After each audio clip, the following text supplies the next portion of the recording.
like an hour and a half or like an hour 40 minutes of, you know, the same shit over and over again. You know, you kind of get tired, like the laughs die down a little bit. You know, it's not as funny. The impact kind of like waters down. Just not the case with this. That's right. Just every fucking turn is something just even funnier and funnier. You know, you have like one of the Yami-Yamas, you know, raping a bunny. You a snake yawning. A yawning snake. There's a dub of a snake yawning. That was. And meanwhile, that footage was like superimposed, probably, you know, for like whatever fucking. Oh yeah, well, there's just like, you know, a lot of these films, it's like, you know, showing these animals that would be in, you know, in the jungles of South America and stuff like that. They're in Maryland. There's one character that stands out to me, you know, besides Jack, and that's Kane. Kane is the man. Kane is the Miznan. Kane is the man. First of all, he has a disappearing and reappearing tattoo on his left arm. Yes. Now, I don't know if it was intentional. I don't, you know, it looked like it was intentional. And, you know, just figuring out when and where it appears. It was, you know, that was just we kept keeping an eye on that one. We really did. Just watching. All right, there it is again. His tattoo's back. No, now it's gone. Now it's back. Great. It was just a lot of fun to watch out for these little elements in this film. There's a lot of little elements thrown in.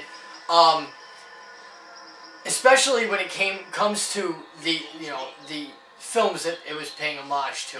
You have Cannibal Holocaust, Anthropophagus, or other, you know, many of you may know as Anthropophagus the Beast.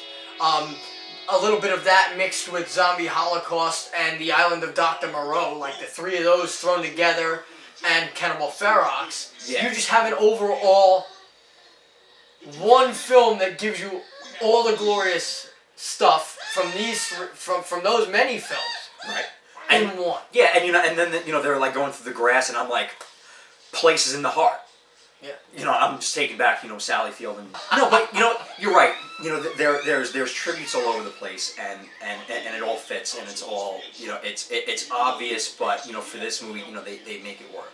Right. You know, they didn't do it for the sake of, and that was really great. You know, even the fighting scenes, you know, they were. You know, they were so silly. You know, there's wham going on all over the place. Yeah, wham. You know, but it's just, it's great. It's just, you know, it's totally great. Going back to Kane's character briefly, these guys did decide to throw a little bit of a cutesy little love story in there. The two mutes. The two mutes. The one female mute. What's a mute? Who got the cock to the face, and Kane, who has the vow of silence. And he exploded that watermelon. Oh, yeah, with his mind. With his fucking mind, he exploded a watermelon. Fantastic. And he catches poisonous darts with his teeth. He's awesome. Yeah, like too bad he couldn't go like a Korean grocer, like do the whole fucking thing with his mind. That's awesome. You have like fruit salad all over the place. Fucking badass, dude. If you guys ever plan a sequel, please do that.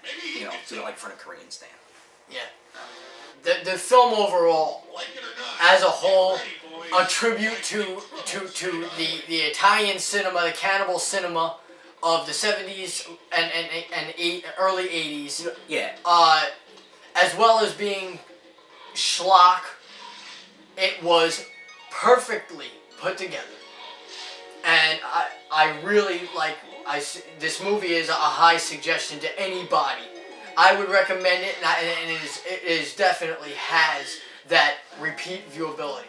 Oh, definitely. You know, this is one of those movies that it just gets funnier every time you see it. Yes. You know, because now you know a little bit what to expect. You know when the scenes are coming, and you know there were certain things that you know we didn't pick up on the first time, like you picked up on the yawning snake. The yawning snake, yeah. You know, which is great. Yeah, just. It's not yet released. It is being released on DVD in '09. But it's got some great extras that we decided to include in this interview. Just a little, you know, a little outline of what they decided to do, because it's just everything was funny about this. Aside from having you normal chapter selections and stuff like that. And you know, personally speaking, you know, I never really gave too much shit about extras, because normally they, you know, to me they were just fucking. See, I'm a special features and extras fanatic. I always watch the special features and then watch the movie. Well, it's because you're a douchebag. I mean, but besides that, you know. Yeah, well, my douchebagness has nothing to do with this. Now, that's what you say. included in these extras are an interview with Luigi Giallo, who is Antonio Giallo's son. Completely off the wall, like drag queen, fat looking motherfucker wearing like. He's wearing pantyhose and blush, and fucking lipstick, and he's like conducting this interview. Yeah, he's doing some. And the whole time that the guy who brought the interviewer, her assistant, he's like feeling her up. He's like feeling her up the whole time, and she's like swatting him away, and he's getting behind her, like. Yeah. And he's not wearing pants. You know, it's fucking great. It was great. They also have a little bit of footage from Monstermania. Monstermania, yeah. And that's pretty funny too. Like you could tell, like, you know, no one's safe from these guys. Yeah. Now, was this movie in the works when you had met them? Was it finished? They had shown me the trailer for it.